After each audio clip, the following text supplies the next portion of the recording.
경향신문 박순봉 기자와 함께 뉴스 쟁점들 깊숙이 들어가 보겠습니다. 어서 오십시오. 네, 안녕하세요. 이번 주 한 주 동안은 이명선 기자가 휴가라서 네. 저희 박순봉 기자와 뉴스를 살펴볼 텐데 이명선 기자가 휴가 가기 전에 네. 직접 부탁을 했다고요? 네, 꼭 자기 휴가를 가고 싶다고 해서 부탁을 하더라고요. 일주일만 맡아달라고. 흔쾌히 받아들였습니까? 네, 뭐 한번 해보고 싶어가지고 흔쾌히 받아들였습니다. 어떤 뭐 대가나 보상에 대한 이야기는 없었고요.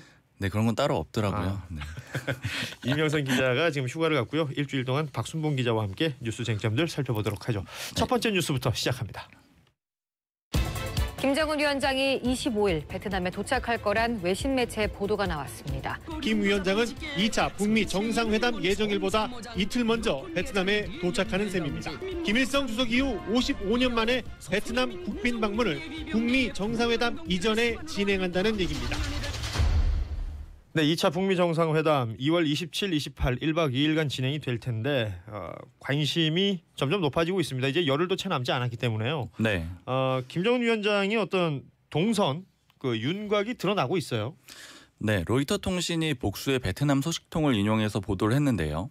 김정은 위원장이 2차 북미 정상회담 이틀 전이죠. 그러니까 오는 25일에 베트남에 도착을 할 것이다. 이렇게 보도를 했습니다.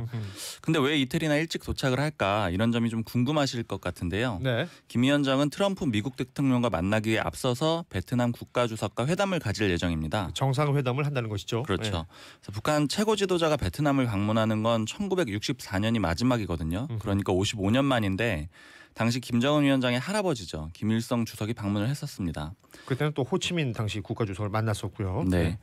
그 로이터 통신은 김 위원장은 베트남에서 경제시설 시찰도 할 예정이다 이렇게 보도를 했습니다. 이 근거가 뭐냐면 하노이 인근의 박린성과 하이퐁 등 산업단지를 직접 둘러볼 곳이라는 소식통을 인용한 건데요. 네, 미국 국무부에 따르면 트럼프 대통령은 또 25일 워싱턴을 출발해서 26일 베트남에 도착할 예정이라고도 합니다.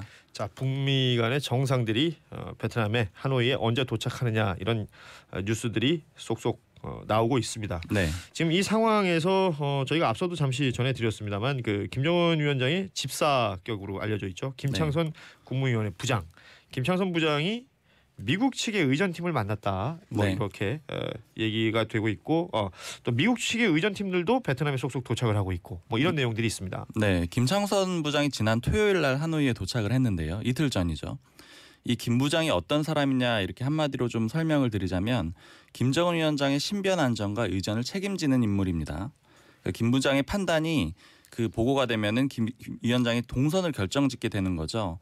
그러니까 그러다 보니까는 언론사들 입장에서는 최대의 취재처가 되는 겁니다. 그래서 일거수일투족이 보도가 되고 있는데 어제 김 부장은 하노이에서 자동차로 1시간 반 거리인 박린성의 삼성전자 스마트폰 생산 공장을 둘러봤다고 합니다. 그러니까 이는 김 위원장이 삼성전자 현지 공장을 좀 전격 방문할 수 있지 않느냐 하는 근거로 좀 보이는데요. 다만 삼성전자 측은 아직 베트남 당국으로부터는 북측 인사가 삼성 공장을 방문한다는 통보를 받은 게 없다 이렇게 말을 했습니다. 네. 협상 상대죠. 미국 측도 의전 준비를 본격적으로 하고 있는데요. 의전팀은 트럼프 대통령의 숙소로 가능성이 높은 JW 메리어트 호텔 등을 점검한 것으로 알려졌습니다. 어제 SBS 8시 뉴스에서는 북미 의전팀이 만났다고도 보도가 됐어요. 네. 김창선 부장 일행이 하노이 영빈관에 들어갔고 잠시 후 미국 의전 실무팀도 영빈관으로 들어가는 장면을 확인한 건데요.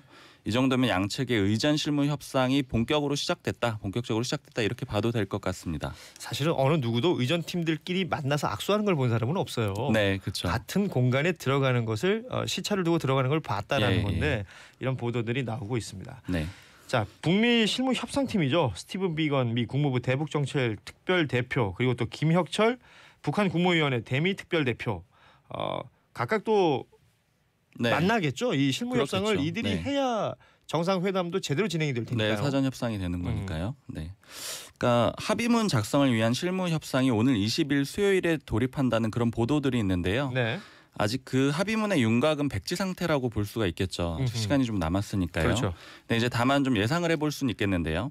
지난해 북한이 남북 정상회담, 북미 고위급 회담 등을 통해서 밝힌 내용이 있어요. 영변 핵시설의 폐기, 동창리 미사일 발사시설 폐기 같은 구체적 조치들.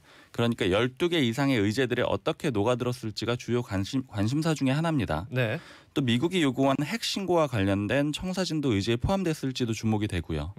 네, 반면에 북한이 미국에 원하는 것들도 있죠. 대북 제재 완화, 인도주의 지원 확대, 연락사무소 개소 등을 중심으로 한 북미 관계 개선 조치들 이런 것들도 어떻게 처리가 될지 관건입니다. 네. 다만 북한의 핵 신고 문제, 종전선언 및 평화협정 체결 문제는 북한 핵 시설 전반에 대한 사찰과 검증이 필요하고요.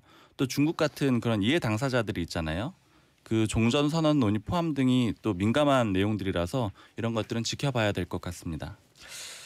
자, 이렇게 북미 정상회담 관련된 뉴스를 전하고 있는 와중에 지금 해외로 휴가를 가 있는 이명선 기자가 네. 문자 메시지를 보냈습니다. 걱정 마시래요. 선물 사갖고 온대요. 먹튀 네. 이런 거 뭐 걱정 안 하셔도 캡처를 좀 된다네요. 해놔야 될 것 같은데요. 네. 네. 아무튼 휴가를 가서 이걸 왜 듣고 있는 거예요? 이 사람 책임감이 강한가 봐요. 네, 참. 자, 북미 정상회담이 시간이 진짜 임박했다라는 게 느껴집니다. 오늘도 또 내일도 계속해서 관련 뉴스들은 쏟아질 텐데 네. 이 뉴스들 나오는 대로 박수몽 기자와 함께 좀 더 살펴보도록 하죠. 자, 다음 뉴스 이어갑니다. 광주에선 시민들이 금남로에 다시 나섰습니다. 5.18 망언을 한 의원 3명을 국회에서 내보내라고 요구하기 위해서입니다. 말도 안 되는 망언들을 하는 걸 보고 정말 우리 아이들만큼은 좀 제대로 된 역사를 가르쳐야 되겠다 해서 집회를 참여하게 됐습니다. 주말에 제가 광주에 있는 지인하고 전화 통화할 일이 있었는데 네. 금남로에 나가 있더군요. 그러니까 광주 시민들에게는 굉장히 중요한 네. 일이었던 것으로 보입니다. 예. 지난 주말에 5.18 광주 민주화 운동의 중심지였죠. 광주 금남로가 또 수천 명의 혹은 뭐 10,000명 이상의 예. 시민들로 가득 찼습니다. 이 자유한국당 일부 의원들의 이른바 그 5.18 망언을 규탄하는 이 범시민 걸기 대회가 있었는데 진짜 많은 분들이 집회에 참여를 하셨더군요. 네. 제가 전남일보를 찾아봤는데 이런 보도가 눈에 띄더라고요. 그 쌀쌀한 날씨인데도 특히 70대, 80대 어르신들이 많이 오셨다. 이렇게 보도가 됐었습니다. 이 어르신들에게는 더 큰 느낌이 있겠어요. 그렇죠. 직접 네. 겪으신 내용일 테니까 아마도 이게 5.18의 아픔을 직접 겪었고 그날의 진실을 누구보다 잘 알고 있기 때문에 고령에도 불구하고 집회에 참석해서 분노의 함성에 힘을 보탠 게 아닌가 이렇게 보입니다. 네. 이 참가자들은 5.18 왜곡은 민주주의를 부정하는 것이다 이렇게 외치면서 자유한국당 김진태, 이종명, 김순례 의원들의 퇴출을 촉구했어요. 네. 5.18 왜곡과 폄하가 반복되지 않으려면 역사 왜곡 처벌법을 제정해야 한다고도 강조를 했습니다. 광주 범시민운동본부는 다음 주 서울에서 범국민 대회를 열고 5.18 왜곡 근절 분위기를 전국으로 확산시켜 나갈 계획인데요. 국회 윤리특별위가 오늘이죠. 교섭단체 3당 간사회의를 열고 5.18 망언 논란을 일으킨 김진태, 이종명, 김순례 의원에 대한 징계 안건을 논의할 예정입니다. 오늘입니다. 오늘. 네. 예. 앞서 한국당이 한 징계하고는 다르게 이게 의원직에서 제명을 하는 그 징계거든요. 그렇죠. 이거는 네. 뭐 당원 제명의 문제가 아니라 국회의원으로서 네. 어떤 제명에 대한 윤리위원회가 오늘 열린다는 얘기인데 뭐 정치권도 이 5.18 망언 관련해서 뭐 윤리위원회가 열리는 것도 열리는 거고 여야 4당 그러니까 자유한국당을 빼놓은 나머지 당과 자유한국당이 큰 의견 차를 보이고 있습니다. 네. 오늘 그 경향신문 김용민 화백이 그리는 만평 있잖아요. 예. 그 만평을 보니까 이 5.18 망언 관련해서 그 당사자 3명이 땅을 파고 있는데 갑자기 새로운 인물이 훅 들어와요. 네. 나경원 원내대표의 목소리가 딱 들어오더군요. 많은 비판을 받고 있죠. 그렇습니다. 사실 좀 그런 내용들의 실무를 총괄하는 원내대표다 보니까 그런 것 같은데요. 네. 이 나경원 원내대표는 방미 일정 후인 토요일 귀국을 하면서 그 5.18 진상규명위원 추천위원을 변경할 이유가 없다고 생각한다 이렇게 말을 해서 또 그렇죠. 좀 네. 비판을 받았는데요. 이 한국당이 추천한 인물은 세 인물이에요.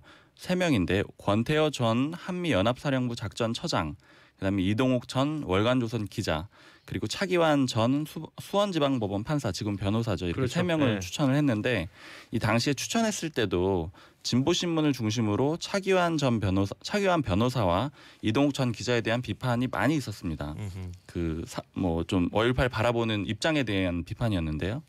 그 문재인 대통령이 지난 11일이죠. 권태호 전 처장 그리고 이동욱 전 기자에 대해서 5.18 민주화운동 진상규명을 위한 특별법에서 규정한 위헌 자격 요건을 갖추지 못하고 있다.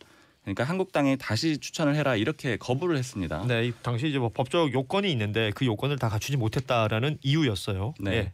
그래서 나경원 대표는 그런데 자격 요건에 분명히 부합한 의원들을 추천했다 이렇게 말하면서 실질적으로는 더불어민주당이나 다른 당이 추천한 의원들도 재척 사유에 해당하는 같은 문제가 있다. 그러니까 우린 바꿀 이유가 없다 이렇게 거부를 했어요.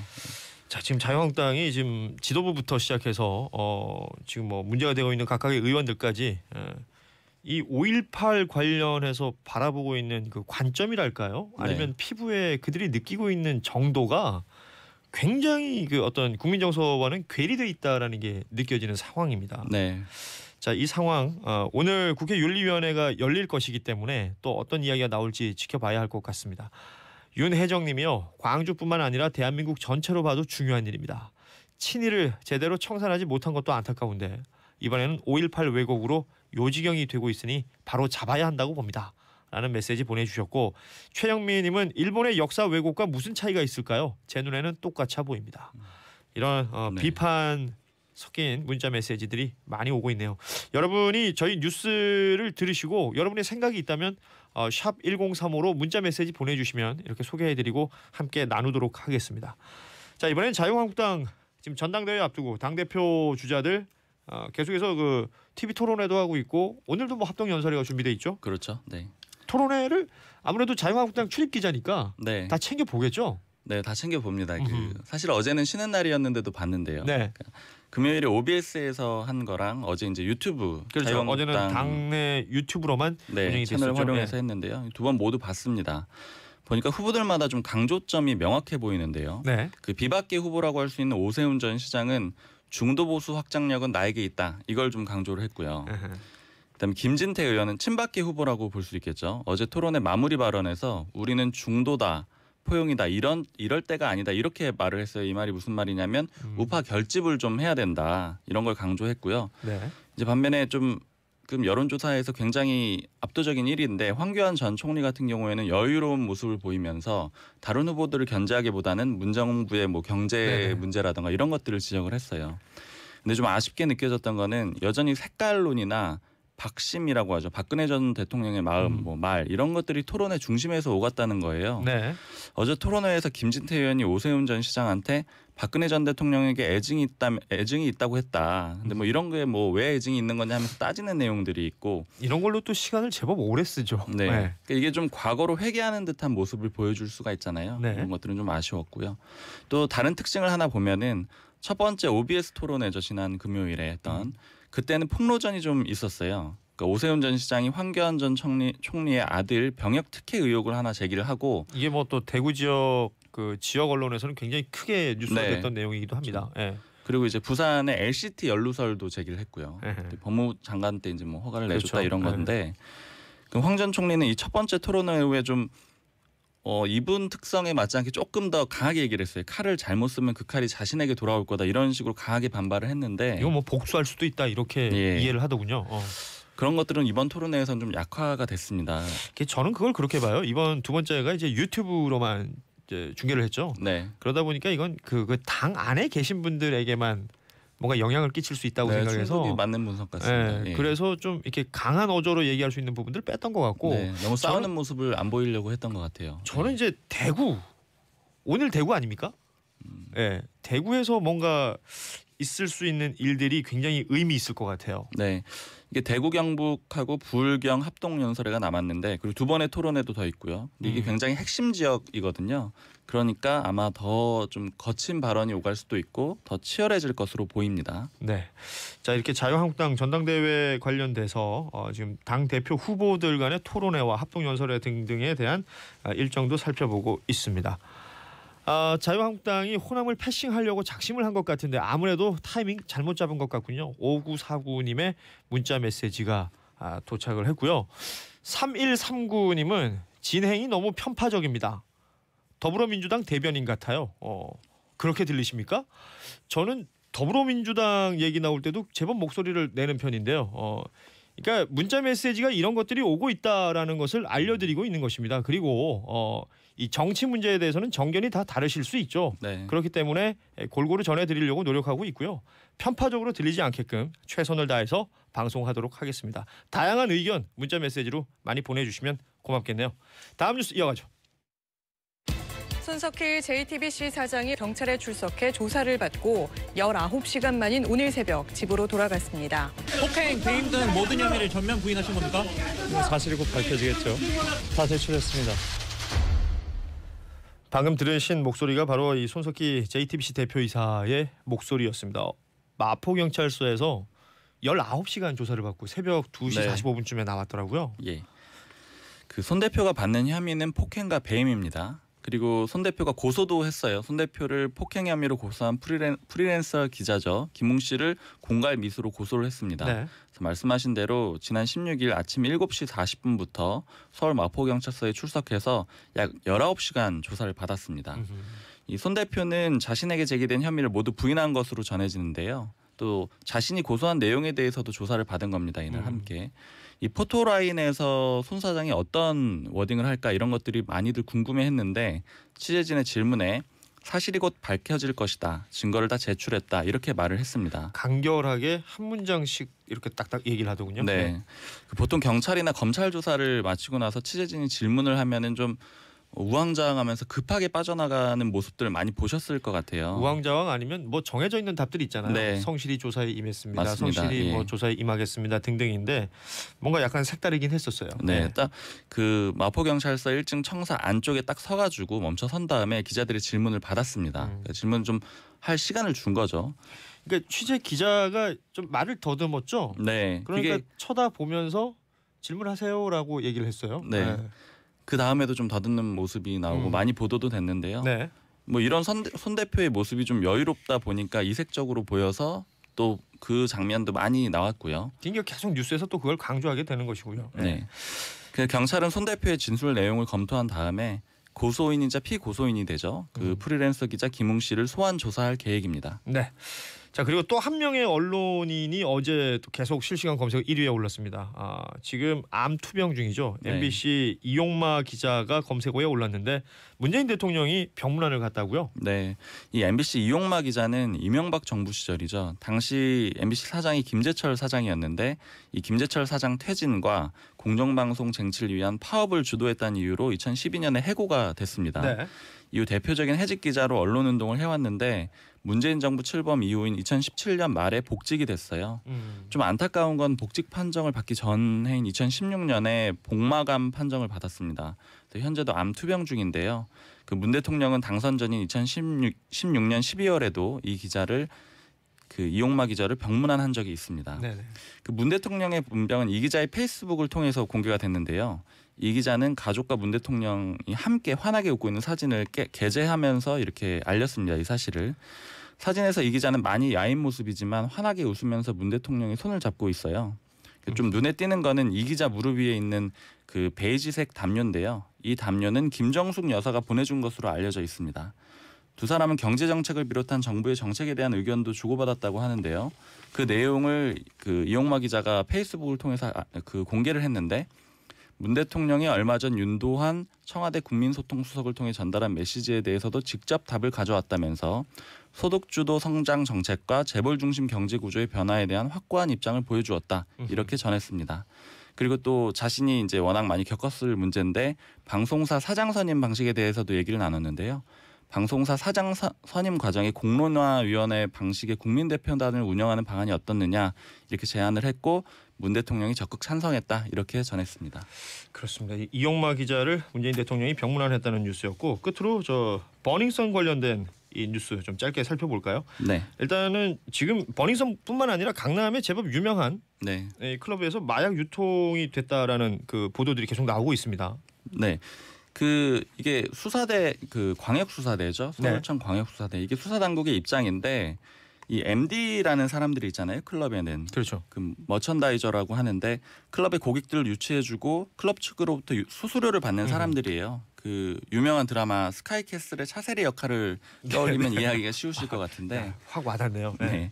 이 MD들이 한 클럽에서만 일하는 게 아니잖아요. 그 여러 클럽을 다니면서 일을 하는데 그러다 보니까 이 마약 유통 관련 수사를 좀 확대를 해야 된다. 이게 수사 당국의 입장입니다. 그래서 의혹대로 이 버닝썬 MD들이 만약에 유통에 관여를 했다면 이들이 활동한 다른 클럽들도 있을 거 아니에요. 그런데도 수사를 하게 되겠죠.